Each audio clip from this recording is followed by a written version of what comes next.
আমাদের আজকের যৌথ নিবেদন কবিগুরু রবীন্দ্রনাথ ঠাকুরের লেখা অমল ও দইওয়ালা।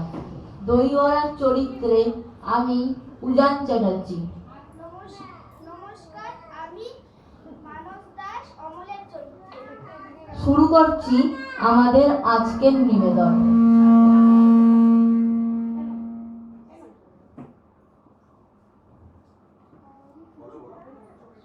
দই দই ভালো দই। দইওয়ালা, দইওয়ালা, ও দইওয়ালা, ডাকছো কেন? দই কিনবে?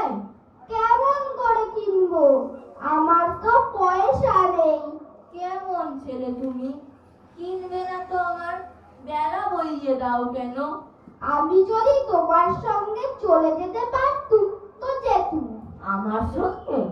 হ্যাঁ, তুমি যে কত দূর থেকে হাঁটতে হাঁটতে চলে যাচ্ছ, শুনে আমার মন কেমন করছে। বাবা, তুমি এখানে বসে কি করছো? কবিরাজ আমাকে বেরোতে বারণ করেছে, তাই আমি সারাদিন এখানেই বসে থাকি। আহা বাছা, তোমার কি হয়েছে? আমি জানি নে, আমি তো কিছু পড়িনি, তাই আমি জানি নে আমার কি হয়েছে। দইওয়ালা, তুমি কোথা থেকে আসছো? আমাদের গ্রাম থেকে আসছি। তোমাদের গ্রাম? অনেক দূরে তোমাদের গ্রাম? আমাদের গ্রাম সেই পাঁচমুড়া পাহাড়ের তলায় শ্যামলী নদীর ধারে। পাঁচমুড়া পাহাড়, শ্যামলী নদী, কি জানি, হয়তো তোমাদের গ্রাম দেখেছি, তবে সে আমার মনে পড়ে না। তুমি দেখেছো? পাহাড় তলায় কোনোদিন গিয়েছিলে নাকি? না, কোনোদিন যাইনি, কিন্তু আমার মনে হয় যেন আমি দেখেছি। অনেক পুরনো কালের খুব বড় বড় গাছের তলায় তোমাদের গ্রাম, একটি লাল রঙের রাস্তার ধারে, না? ঠিক বলেছো বাবা। সেখানে পাহাড়ের গায়ে সব গরু চড়ে বেড়াচ্ছে। কি আশ্চর্য, ঠিক বলছো। আমাদের গ্রামে গরু চড়ে বইকে খুব চড়ে। মেয়েরা সব নদী থেকে জল তুলে মাথায় কলসি করে নিয়ে যায়, তাদের লাল শাড়ি পরা। বাহ বাহ, ঠিক কথা।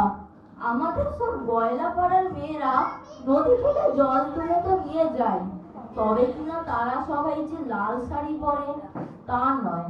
কিন্তু বাবা, তুমি নিশ্চয়ই কোনোদিন সেখানে বেড়াতে গিয়েছিলে।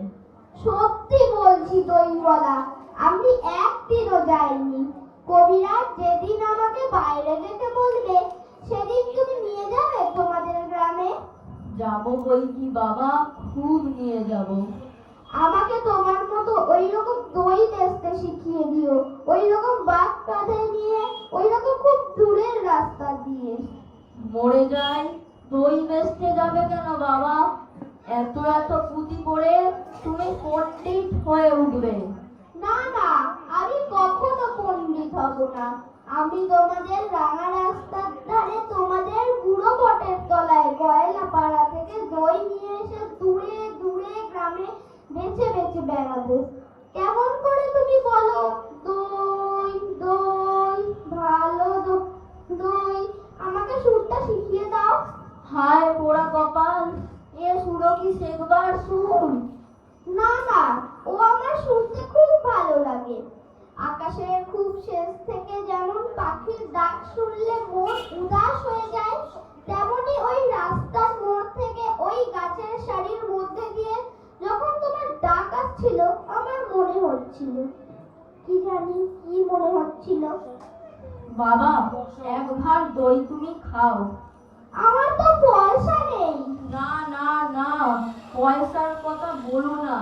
তুমি আমার দই একটু খেলে আমি কত খুশি হব। তোমার কি অনেক দেরি হয়ে গেল? কিচ্ছু দেরি হয়নি বাবা, আমার কোনো লোকসান হয়নি। দই বেচতে যে কত সুখ, সে তোমার কাছে শিখে নেব। নমস্কার।